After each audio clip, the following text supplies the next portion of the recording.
Hey, Montel Williams here. Look, I've got some incredible news to share with you. I want to tell you about my brand new book that's coming out that's called The Sailing of the Intrepid. Now, this book is more than just an historical account. It's a tribute to the brave men who served aboard the USS Intrepid and a celebration of their extraordinary legacy. Writing this book was such an incredible story, and I'm really thrilled to be able to share it with you.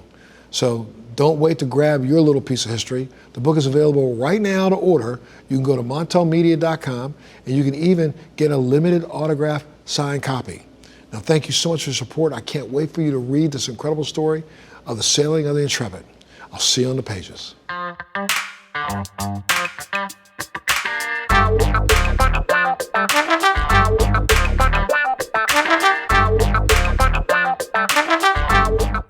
Everyone, welcome back to Let's Be Blunt with Montel, where we dive into deep stories that matter, stories of resilience, transformation, and the power of cannabis to heal and inspire.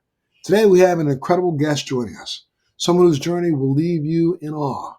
Ian McGann is a stroke survivor, a mental health advocate, and a passionate voice for cannabis and healthcare. His story is one of grit, determination, and breaking through stigma. Joining me is his wife, Bellucci, who played a pivotal role in his recovery. Today, they're here to share their powerful story. Ian and Caitlin, welcome and thank you so much for being a part of Let's Be Blunt with Montel today. Thank you, Montel, for the introduction. First, want to say, just on behalf of my wife and I, thanks for having us on and raising awareness with the situation and what myself and my wife experienced. So thank you. Absolutely. Absolutely. Look, for both of you, I mean, before we dive into your story, let's talk a little bit about your background, where you're from, where you grew up, how long you've been married. Tell me a little bit about yourselves. So I'll start real quick, Caitlin. You are my best friend, and I met you in the 9th grade. And I had the pleasure of marrying you in 2020. And I am an entrepreneur. I am a businessman in the local town. I am a nature advocate, fly fishing advocate, a traveler, and a sailor. And I am also a relentless warrior that survived a brainstem stroke. Yeah, take it away, Caitlin. Let's hear about you. All right. So I'm happy that I was there for you, Ian. But if we were going to go way, way back, I'm happy that I was there for you way, way back when we were in 9th grade. So we just kind of started out as friends and then later on in life got together, I should say. But we've known each other for quite some time. So for me, I'm a photographer, an artist. I'm also a visual art teacher in the public school system. So I teach high school art, mainly photography, graphic design, and sometimes sculpture, sometimes studio art, sometimes comic. Kind of works that way. Just like Ian, our hobbies are really similar. Nature lover for sure. Animal lover, definitely. Love looking at the stars. We got to see a meteor shower last night. And we're both from Westchester, Pennsylvania. So, yeah. Wow, that's great. Well, Ian, let's start with the moment that changed everything. In May of 2023, you survived a brainstem stroke, which only 5% of the people normally survive that kind of a stroke. Can you take us back to that evening and what you first saw, what some of the first signs were that something went wrong? And I should tell you both, and I don't know if you know this or not, but I suffered a pretty massive hemorrhagic stroke back in 2018, almost 2019. Like you, a little different though. The type of stroke I was a cerebellar hemorrhagic stroke, and I was blessed because the blood missed my brainstem by, about 1/100th of an inch, and that's probably the only reason why I'm here today. Because normally 50 to 60% of people who have the type of stroke that I have normally don't make it. So I understand, and I'm glad we're having this conversation. So take me back to that evening. What were the first signs that you thought something was wrong? Yeah, I appreciate it, Montel. So full disclosure, I've done a lot of work on this around talking about it, and it wasn't easy in the beginning. The night of May 27th, 2023, I decided I just utilized medical cannabis, and my wife and I were gonna go to bed, and I decided to I was gonna have a beer and a Kit Kat out in the night sky or out in the driveway and look at the night sky. So I went to the fridge, got a Corona, got my Kit Kat out of the freezer. I took a sip of the Corona, and that was the very first thing that was off. The taste, it was so bitter and like weird. I put it down instantly and was like, I am not drinking that thing. So I walked outside, not knowing anything was going on. And I'm looking up at the night sky, and I wanted a few, 15, 20 minutes looking at the night sky. And I eat I crunch into my Kit Kat, and I'm like, all right, there's Orion, there's Ursa Major, there's Ursa Minor. And all of a sudden, the entire world starts to spin around me. And it's not dizziness, it's not vertigo, it is a feeling that I have never experienced in 42 years. And I knew this is it. This is the time that I knew was coming. And I'm a goal oriented person. So I knew that the first thing that I need to do to get help was tell my wife. I was like, dude, just tell my wife, and we'll be golden. She'll take it. She'll take it the rest of the way. So I start to walk inside, and I walk in the front door, and I go straight to the fridge because I like LaCroix. I'm always very thirsty, and I like to drink lime LaCroix seltzer. So when you're having a stroke, you need a seltzer to accompany your stroke. So I grabbed one out of the fridge, and I start walking down the hallway to the master bedroom. Caitlin's already in bed because we're boring 40-year-olds. And I remember my body walking and leaning against the hallway and dragging against the wall. And I'm thinking to myself, that's really weird.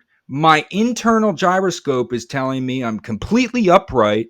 However, I also think I might be leaning against the wall. Like two different things were going on at once. And I thought, whatever, just need to focus on the mission, tell Caitlin. Open the master bedroom door, put my lime LaCroix on the dresser, and I go, Caitlin, I need help. And as soon as I pronounced the P, it was like hold on, about to slur. The nervous system completely shut down, and I fell into the bed, lost body function control, lost speech, and I had the real rapid eye movement. And Caitlin, and I thought, this is it. And I told her, I said, help, and we're good, we're safe. And she comes over, and I feel her shaking me, and she's going, Ian, you're scaring me. And I'm like, hun, just call 911. Remember, we talked about this one. And she's like, Ian, what's going on? And then she goes, I'm going to Google it. I want to know what's going on. And go ahead, Caitlin. I'm going to interrupt you. Okay. Sorry. Yeah, so he thought he was saying words. He wasn't really saying words. He was saying something. And the reason that I Googled it is because, as he mentioned earlier, like he said something was going to happen. So I wanted to make sure that when I called 911, I had all of the information. I had every symptom. I knew what he had. I knew what he was doing. And I wanted to make sure that it checked all the boxes so that, that Be Fast acronym, what I knew everything stood for. So that's why I Googled it and then definitely called 911. But babe, before you even continue, I got to tell you, I will shock you at how similar our events were. I happened to be in a hotel in Manhattan in the gym. I'm in the hotel in the gym by myself. And it was weird because I normally go to the gym back then. I was going to the gym at like, 5:30, 6 o'clock in the morning. This particular morning, I had flown up to Manhattan. I had to do a speech later on I had to do a speech the next day at a big event. So I got some extra sleep because I got in late on a plane, got up, didn't get to the gym until like 9 o'clock. So there was no one else in the gym. And, back then, which I've kind of corrected myself in recent years. But back then I was working out like a maniac. And like you, I'm a big outdoors person. I'm a big snowboarder like you guys. I worked out all the time. As a matter of fact, I'm a little bit older than you, well, considerably older than both of you. However, my workouts were probably workouts of most 20-year-olds couldn't keep up. And I was pounding really, really, really heavy weights and doing, extreme exercises like, jumping off a treadmill and doing squats, jumping back on a treadmill, So I was kind of crazy. And that particular morning, again, I'm in the gym by myself, and a little different. I heard the strangest thing in the world. I remember I was literally doing these squats with 70-pound dumbbells. I'm squatting and I'm stood up. And when I stood up, this is maybe the fifth set, and maybe I was doing reps of 15. I stood up and I heard this pop, and to tell you, the pop sounded like a thud. I can't really distinguish what it really sounded like, but it was something weird came from behind me. And I turned around and I looked, and there was nothing there. And then when I turned back around, the entire room started to kaleidoscope. And like well, you were just saying that, there was something going on visually. Well, this visual thing, when I say kaleidoscope, it was just like it was all these things were going like this, and I couldn't set. And then I literally said to myself, I think you just had a stroke. What the? And I coached the F word. I said, well, yeah, I'm having an effing stroke. And I can't believe this. And so, the gym was on like the 4th floor of this hotel. I was staying on the 13th floor. And the gym was probably 40 yards from the elevator. So like yourself, I thought I was walking straight, but I was wall walking. I literally had my hands on the wall. I was making my way down the wall, got to the elevator. Nobody was in it. Pushed the button for our room, got up to the room. I had to wall walk to my room, had to open the door. When I opened the door, my wife was in the shower, and I screamed, TT, TT. She came out and running out of the shower with a rope, with a towel around her. She said, what? I said, baby, call an emergency. Call 911 right now and tell them your husband just had a stroke. And she said, what? I said, tell them your husband just had a stroke. Now, a little different, Caitlin, is that verbally I was there. But I remember distinctly when I was talking, the more I talked, it was hard for me to move my jaw. So I went, I'm having a stroke. So, and then I flopped down on the couch, and the room was still kaleidoscoping. I couldn't stop it. It wasn't like vertigo issue. It was like just these images were going like this. And I couldn't, and that's what was happening in front of my eyes, and I could not focus. So she called him, and the EMTs arrived. I'm gonna let you tell your EMT story, and then I'll tell you mine. But go ahead. So then what happened? So I love the fact that you're sharing this. I have a lot of empathy and compassion for what you're going through, and to hear others that understand and have seen it or experienced it. That's awesome to connect with people. So I'm very grateful, Sure. not that you had that and not that I had it, but that we're here able to connect over it and tell our story. Yes, sir. I also want to point out, Montel, that you knew the truth. You knew that you had one. And the answer, the same thing happened with me and my wife. And it was heavy. So this is, excuse me, slurring a little bit. Okay. This is where it changes. And this really ties in to cannabis and normalizing cannabis and the stigma around it. And I want to talk about how we have pharmaceutical or big weed or big medical medical people prescribing it on one side and having the financial benefits, and then on the backside we have somewhat of a different story going on. So my wife did call 911 at a point where I am on the floor. in the bedroom. She did everything right. I am attempting to crawl out of the bedroom, and I had lost control of the right side of my body completely. I was projectile vomiting.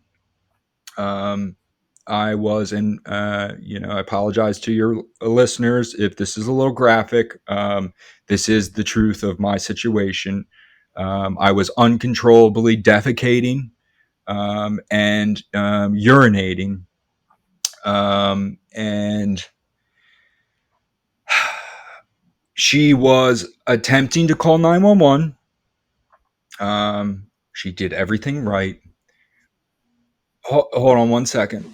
I had eaten a hoagie with onions and chocolate in it, and our black lab, Jacob, was attempting to eat it, which is poisonous to the dog. So not only was her husband aspirating on his vomit, while his vomit was poisonous to her dog, this was all going on, and she is holding back the dog, calling 911, listening, answering the questions, and the first thing they say is, "Did he take anything?" And this feeling in my gut, I was like, "No, Caitlin, don't say it." And I'm all about the truth. She was honest, and I give her credit.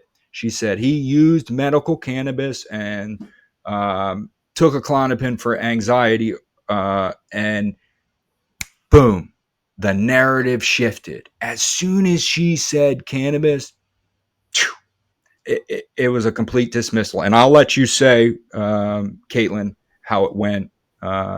This is a real hero moment for you. Oh, thanks. I would say that I'm going to pick up from the spot where he tried to pull himself out into the hallway. He's like, I don't know if you've ever seen anyone army crawl on the ground, except they're only using one side to army crawl, just as they're throwing up all at the same time and sort of pulling themselves across the floor.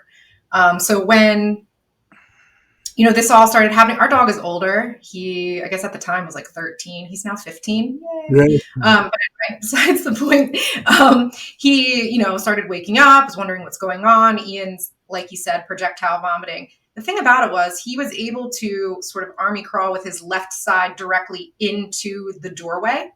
So as he projectile vomited, it was going into the threshold of the door, but also in the bedroom and out into the hallway. And it was a lot.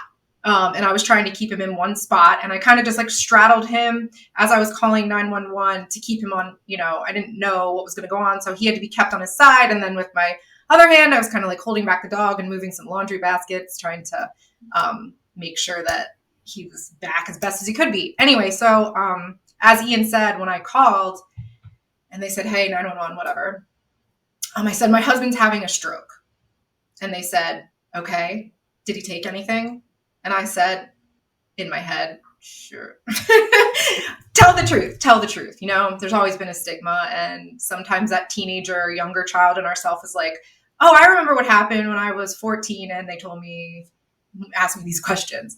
So I was nervous, but I was like, listen, the truth. We're 40 years old and they need to know absolutely every single thing that is going on with him so that they can give him the appropriate care. So I told them how he had gotten in an argument earlier. So he had taken his prescribed medication. He had smoked some indica before bed. And I thought he had the corona. But I later realized that it was only the neck of the bottle that he had taken sips out of. So they said, "Okay, turn him on his side, make sure he doesn't choke on his vomit. EMS is on the way. Give us a call back if you need anything." And they hung up. And I was like, "Okay, call my mom, because what else do you do? I don't know, call someone you trust and lean on." And so, I called my mom. And I was like, "Mom, yeah, Ian's having a stroke. This is what's happening." And she was like, "Is he on his side?" And I was like, "Yes." And I called 911 and they hung up on me. And she was like, "Did you tell them everything?" And I said, "Of course I told them everything." And so kind of was back to like feeling like a child again for a moment. And because I told them. kind of sentenced him to death, basically. Then after, I got off the phone with my mom, I realized, I don't know what kicked in, perhaps my teenage self, but I ran out into the living room and I hid all the cannabis. And I ran into the kitchen and I made sure everything was great, except one thing. I left a pipe on the counter. And honestly, it wasn't even Ian's. It was mine, because we both have medical cannabis cards. We both do, for pain and, other things. So anyway, I had left that there. I didn't see it. The Corona was right next to it because the counter's right by the door. So when he came in, he just kind of left it there. And they arrived late. They drove by the house twice. I had the front door open, every light on. Now, Longwood Fire Company, the fire company that came, is only like 8 minutes from our house. No lie. Know your neighborhood. So anyway, they drove back and forth. And then finally, I'd run outside, and they came in, and it was 2 women. And there's nothing wrong with women in any sort of field whatsoever.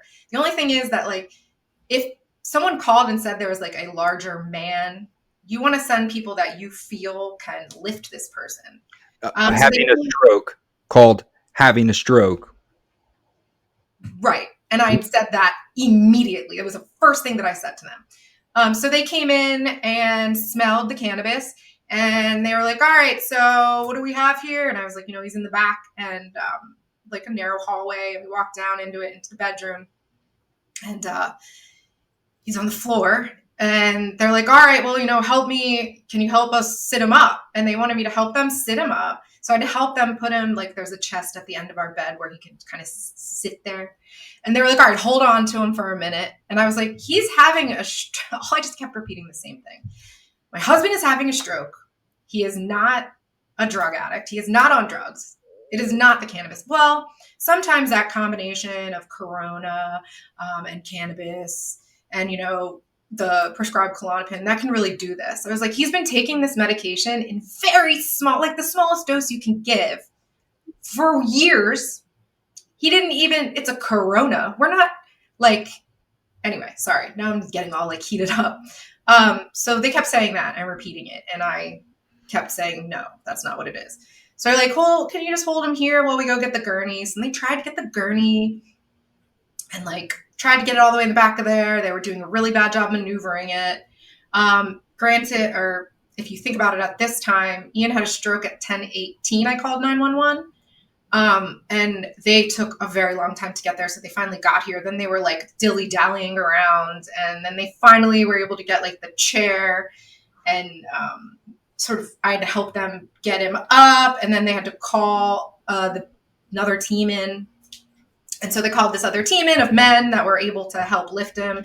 And they wheeled him out into the kitchen the whole time he's, defecating and projectile vomiting on the way and everything that happens when you have a stroke. And he's trying to talk, but you can't understand him. I could, because Ian and I know each other very well. Like I said, a long time. And I'm sorry, Ian, if you're trying to cut in, I didn't notice. I'm looking over him. So we've known each other for a while, so I was able to sort of decode a couple of things. And I wasn't aware that he was 100% aware of what was going on. And so I'm trying to clean up the vomit because I'm thinking ahead, all right, I know I'm going to leave Jacob here because I'm going to have to go with Ian, So I'm trying to clean it up. And I know that these people are the only form of help that I can get, and I have to kind of play their game. So I'm cleaning up the floor, and this is the part, well, one of the many parts that bothers me a lot. I'm in my own kitchen. My husband is having a stroke, and the women have him in the sort of chair type gurney thing. I don't know if you know what I'm talking about, but they're trying to start an IV. Blood is squirting everywhere. There was blood everywhere. They didn't even know how to start an IV. What? So they couldn't do that. And I'm like, oh, geez, watching his blood spurt. And then the one lady is like, I want to position him this way, but I don't want you to get dirty. And the woman responded with, well, I didn't bring a change of clothes to work today, but if I have to take a shower, I guess it's not the worst thing. People who know me would have known that might have triggered me a little bit to kind of like maybe say something. But again, you have to play the game, and I knew this was going to be the only way I could get help. So that was insulting. Go ahead, Ian. So,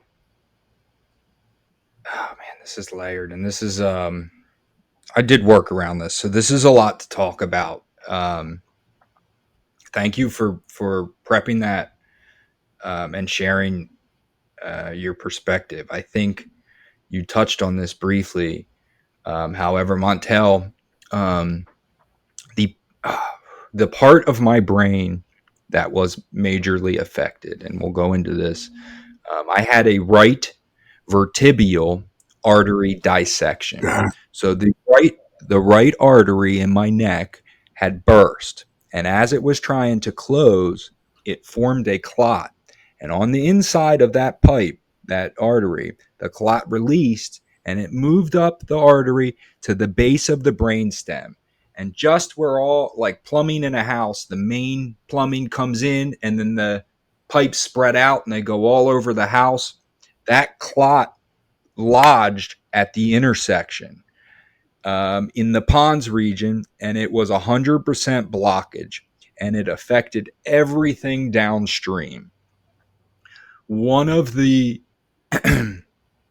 things that this affected was during the time I was having the stroke until I received the brain surgery, I had what they refer to as locked in syndrome. If you've ever heard of people in a coma who can see and perceive and hear everything around them, but can't communicate with that outside world, that's what I had going on. So while I could move and convulse and try to talk, I completely remember everything vividly and picture perfect. And I am a certified firefighter, and I have, I don't know, 5 or 6 years in the 2000s in the fire service. So I'm not a stranger to first responders. Longwood Fire Company did a number on uh, my psyche, and did a number on the situation and their bias and their label of a 40-year-old intoxicated male gave me a very um, big mountain to climb. And what Caitlin is saying about this woman, EMT from Longwood Fire Company, that I knew the magnitude of what was going on, just like your situation, Montel. I freaking knew it in my soul what was going on. I knew that my wife was sitting there as my only advocate because at that time my voice was turned off. And she's arguing about it and taking care of the dog too and all the other stuff. And this woman, I will never forget what that woman said when she backed up and she goes, ew, with a look of disgust from my feet. And she goes, I don't even want to have to deal with this right now. I didn't bring a change of clothes to work. And then she pauses, complete disgust in her face. I see her process it while I'm defecating, vomiting, bleeding in dire straits. And she goes, oh, well, I guess if I have to take a shower, it's not the end of the world. Motherfucker, you signed up for this job. I pay taxes. I I am an outstanding member of the community. Save my darn life. Montel, But those I are words that you couldn't get out. That's what was going no. on here. Go ahead. Yeah. Yeah. So I promised myself laying there that I would tell the world about this situation. The bias of cannabis, judgment, of our peers and humans, and how that can negatively impact our peers' lives. Montel, I have every privilege of under the sun. I'm a 40-year-old white male. I have a beautiful wife. I'm not ugly. I drive a pickup truck. I fly American flag, and I've been blessed with wonderful jobs. How does this, like, if this happens to me, I can't even imagine what else is going on with people that don't have a voice like I have. And I promised myself sitting there, I would tell the world about it. You know, Caitlin's right. They're about 8 minutes away, this fire company. And the hospital, the main hospital, is about 10 minutes away from us. So lights and sirens, they should have been there in, I don't know, say they're at our house for 30 minutes or something. The 8 minutes and then the 10 minutes, what's that? Just under 50. They took like an hour and a half to get me to my house to the hospital. And that man from the fire company that came into the house while you were cleaning up the vomit, and he put his hands in his guts and he goes, well, what's going on here? Opiates in the closet? To my wife, buddy, get the fuck out of my house. I'm sorry. I'm sorry. Hold on. Yes. That's where they put me in the ambulance, Montel. And I'm going to straight up tell you what I'm thinking. So they put me in the ambulance, and I'm thinking, you guys are sitting here talking about me, not realizing the damage that this is doing. And you put me in the ambulance, and I felt that I was going to lose my bowels again. And it's very embarrassing to know it's happening, know that you can't control it. And the four of them, the two ladies and the two men, are at the back of the ambulance, and they're chit-chatting about the situation, about me, about the hospital. They're taking their time and they're chit-chatting, and I'm starting to moan because I want to tell them that I'm about to lose my bowels. And I hear what they're saying about me, and I thought, screw you. I'm going to shit all over your ambulance. I let it out everywhere, and they all looked at me with disgust, and they closed the door, and they left me in the back.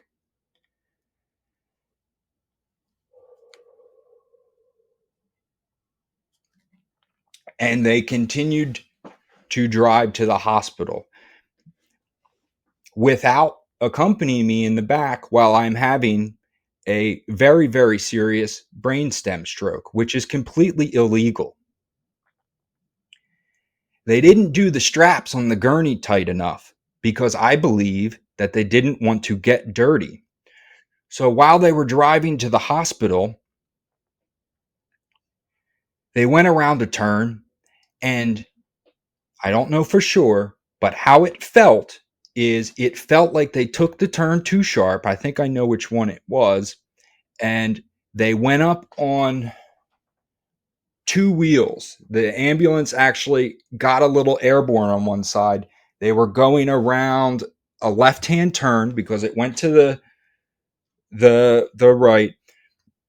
Excuse me. And because they didn't do the straps so tight, I started to roll off the gurney in the back of the ambulance, and nobody's back there. Nobody's monitoring me. They just threw me in the back like a sack of crap. And during this whole stroke, I managed to use my left arm and put it out and catch myself on the bench from falling over. And I hear them in the front go, they're yelling at each other because they're fighting that the one almost crashed.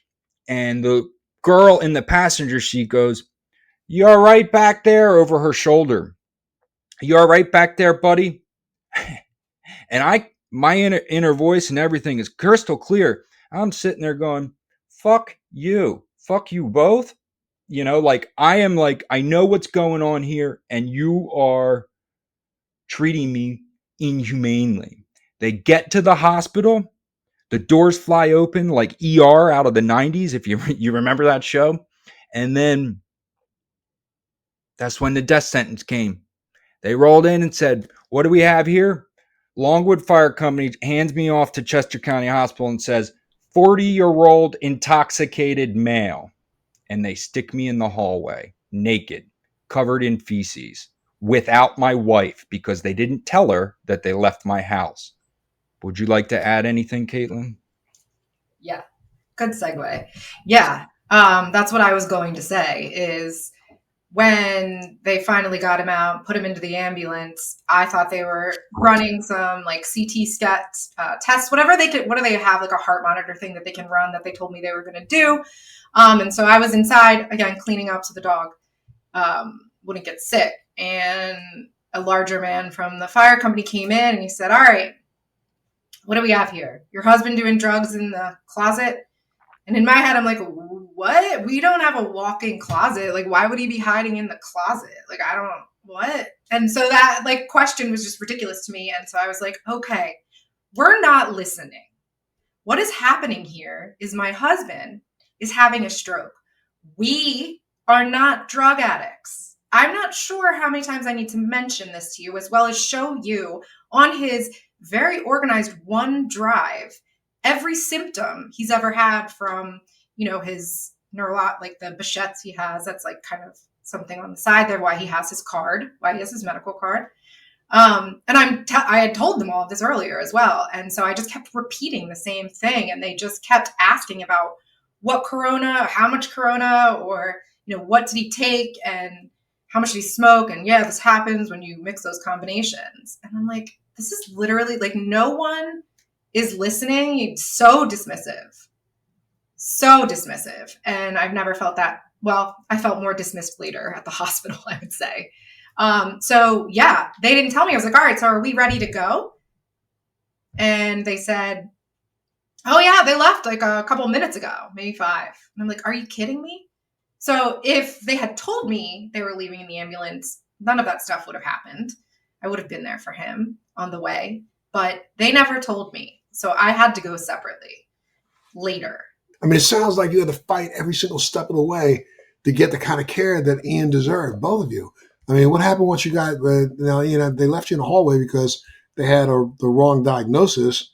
So how did they end up, coming in to help figure out something else was going on? So thanks, Montel. Sure. Yeah, both of us had to fight. My only job was to hold on to that cliff. I was holding on to this cliff, and it was like along the process, a finger was slipping each time.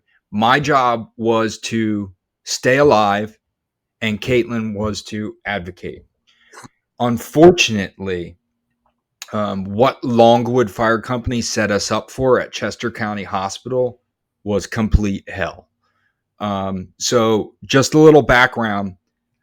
A few months prior, the hospital, Chester County Hospital in Westchester, PA, was labeled a freaking stroke center, an immediate acute care stroke center. They didn't have an MRI at the facility, and they didn't even do any of the initial testing to check me for a stroke or any stroke blood protocol. They literally didn't follow the Procedure. SOP, the procedure at all. Not once. They took the intoxicated male from Longwood and they ran with that script and stuck me in the hallway. So I'm in the hallway for about 10 minutes, naked, super, super cold. So in the pons region of my brain, something that I didn't know until later, and the medical staff didn't know until later, my body temperature control was being affected by what was going on. And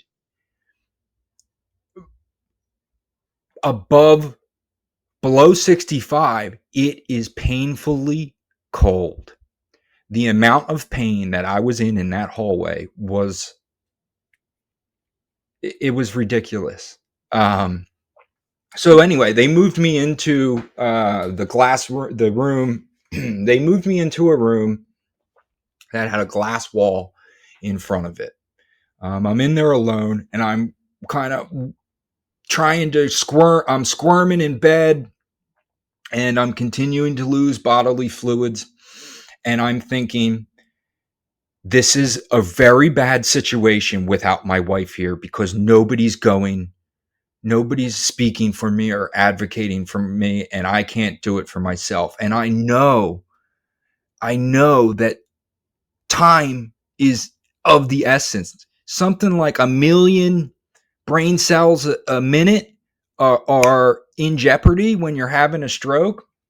And they put this person, this woman, outside my room across the hall, and they had her in a chair. I come to find out that this woman, they aren't treating me, but they made sure to put what they call a sitter. Her only job in the healthcare industry is to sit there and watch for drugs or violence. So I'm sitting in that situation, wondering if this is it, not getting treated, and they put a woman to watch me for drugs and violence. And let me tell you the empathy and compassion from human to human here. I can see with my eyes through this glass that this woman is uncomfortable with what's going on to me in that room. And I watch her get up, come in to my room, pick up the bedpan, and try and wedge it under my butt to catch some of the excrement, I think might be the best word, in a complete compassionate manner. I remember looking into that woman's eyes and saying thank you with my soul, not knowing that what she was doing wasn't really helping the main situation. However, this was complete human empathy, and it was something that I wasn't experiencing from the people who were supposed to save my life. When did the hospital go into the mode of trying to figure out really what was wrong with you? Well, so Caitlin, do you want to tell the part where you come there? Yeah, because that's the only reason that they started to help you. Please. Yeah, so we don't have the same last name because I wanted to keep my last name. Fabulous. We're married still. So they didn't let me back right away. When they did, it was in this weird hallway with people, like Ian said, let's just say sitting on the right-hand side of the hallway looking into the hospital room, watching like the sitters. But there were also like security. I don't know if they were like police officers or just like hospital security, but they were also in that hallway.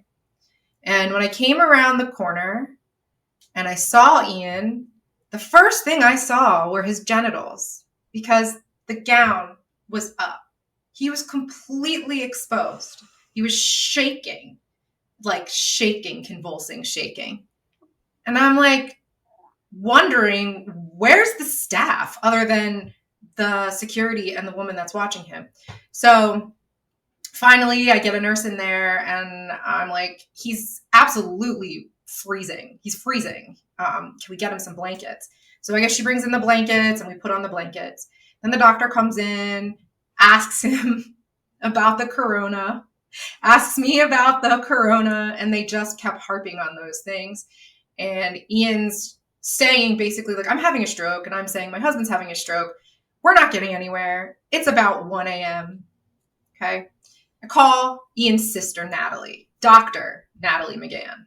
I had to call in a doctor to talk to another doctor in order for them to take us seriously. And so I put her on speakerphone, and that's when the doctor at Chester County spoke with her. She convinced him to get him a scan. They took him out. I wasn't with him during this time. They took him out, got him a scan, brought him back.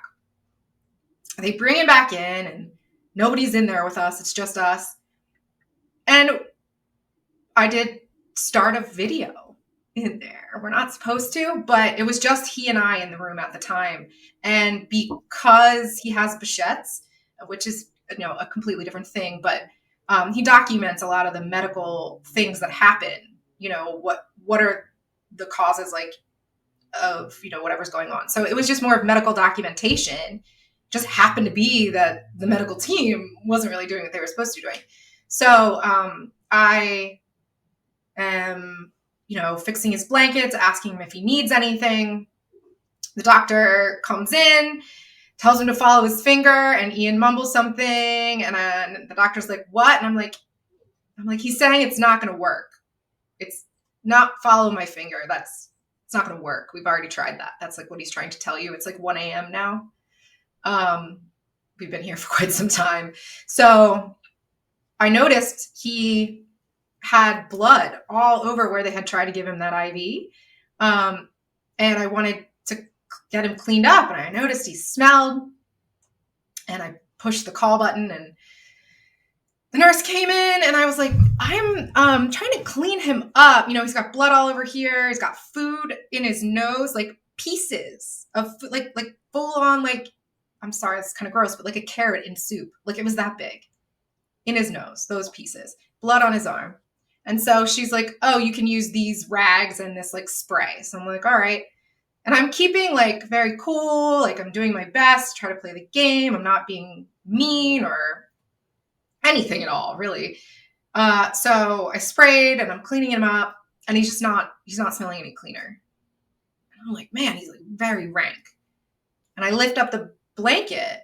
They didn't even bother to change his gown. He's literally been laying in his feces this entire time, even though when I first got there, he didn't have a blanket. So she brought blankets, knowing how dirty he was, put them on him, then left, had me clean him up. So when I realized that he smells and he needs to be changed, and yes, it is my job as a wife to like take care of my husband, but this is definitely out of my realm. It's beyond my wheelhouse. And so I called in the nurse, and I was like, he's, you know, he needs this changed. And so she just like, was like, all right, then I guess we're going to have to strip the bed. Let's start new. Like, you should have done that like a while ago, but whatever, fine. So that's when we start to like finally get him like cleaned up. But then she noticed the camera was on, so I had to turn it off. But yeah, so that was just like crazy to me that my mom's a nurse. My mom's a registered nurse. My cousin's a nurse, or was. I know lots of people. Ian's sister's a doctor. There is no way that they would treat anybody like that. I mean, it's just crazy. And as Ian mentioned before, you know, our privilege and where we're from and what we look like. And I'm a teacher. Teachers like live in a mini society. High school is a mini society. I'm not just thinking of my husband. Like, I'm thinking of everybody else. And like, if Ian's sister wasn't a doctor, Privilege. we wouldn't have gotten anywhere. Right. He would not have gotten anywhere. And you can even hear them page the doctor to the nurse's station. Mm-hmm. And Ian, I'm pretty sure that's when Natalie was like, listen, you better get yourselves together. Because they were really giving her a difficult time. So finally, oh, sorry, go on, Ian. Montel, let me frame this for you. So they were, and this will get into me, myself, my wife, and Cannabis Advocacy. All of these experiences are right in front of them to read what's really happening. And they still said, it's the cannabis, it's the alcohol. My blood alcohol came back 0.0. And this arrogant freaking doctor looks at me and my wife and goes, it's the cannabis. They were going to let it wear off and then send me home. The only reason they did a scan is because my sister and my wife argued with them to scan my brain. Literally, they weren't going to do anything. A stroke center. And then they did the scan. They read it wrong. I can't make this up. Yo, Montel, we're a small town, Westchester, Pennsylvania, and Kennett Square. We're small. This hospital, we used to take, I used to take so much pride in having the main hospital in my town. It had a May festival every year. My mom worked there. I couldn't believe that this place that I had once put on such a pedestal completely tossed my life aside because of their views on cannabis. And I couldn't believe it. I absolutely could not believe it. Caitlin and my sister arguing to get what treatment, what identification things I needed in order to get help is the only reason. The only reason. And the moment that the secondary person came back and read the scan right and said, we think we see a shadow, nobody in that freaking ER admitted to it being a stroke or that they even questioned it. So Ian, wait. I don't want to cut you off. And Caitlin, this story has been so incredible. That's why I haven't interjected that much. But we're running out of time, guys. So what I'd like to do is, if we can, if it's okay with you, let's just stop here. I'll tell all my viewers, this is an incredible story you don't want to miss, because we just barely scratched the surface right now, because things did change in Ian's life. Things did change in the services that he was provided. But I want you to know the whole story. So what I'm going to do is let's just cut this into 2 different episodes. Make sure you come back and see episode number 2, where Ian's going to tell you how he started getting the proper care, his recovery, and role that cannabis had to play in that. We'll do that on the next episode. I'm going to take a break, guys. I'm going to thank you both for being here.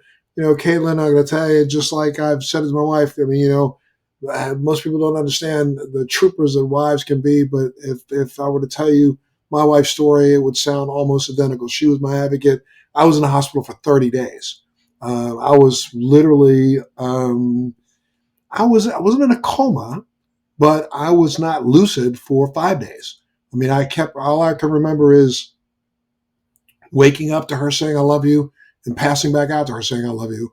And that was it for 5 days. And then after the 5th day, my brain started working again. And just like you've got a role that cannabis had to play in yours. I'm going to tell you, cannabis played a very significant role in mine also, because on day 6, I started taking as much CBD as I could. I ended up spending 30 days in the hospital, but we'll talk about that when we come back. I want to thank you guys so much for being here. Keep loving each other the way you do. And, come on back in a week and let's do part 2 so everybody can be brought up to speed. Awesome. Okay. Thank you so much, Montel. Thank you, Montel. Thank you so much. And unbelievable story, my friend. I'm so glad that you have recovered. You have a couple, I'll just say this to you, a couple times on this podcast, you've apologized for your speech. Don't apologize to anybody, my friend. You own this. Okay. See you again. All right. Thank you. Bye-bye. And make sure you tune in to the next episode of Let's Be Blunt with Montel. Thanks for joining me on Let's Be Blunt with Montel. Please make sure you're subscribed and hit the bell to be notified when new episodes post each week. We'd love to hear your feedback also, so please send us your comments. Military Makeover is so grateful for the support of Purple Heart Homes, a nonprofit organization that rebuilds and transforms the homes for our veterans. Our heroes come home with sacrifices most of us can't imagine. As a veteran myself, I've been there and founded Purple Heart Homes to help. When I tell the story of Purple Heart Homes, it's the freedom to not have to depend on somebody else to do the simple everyday things in life. Visit phhusa.org/makeover to learn how you can help.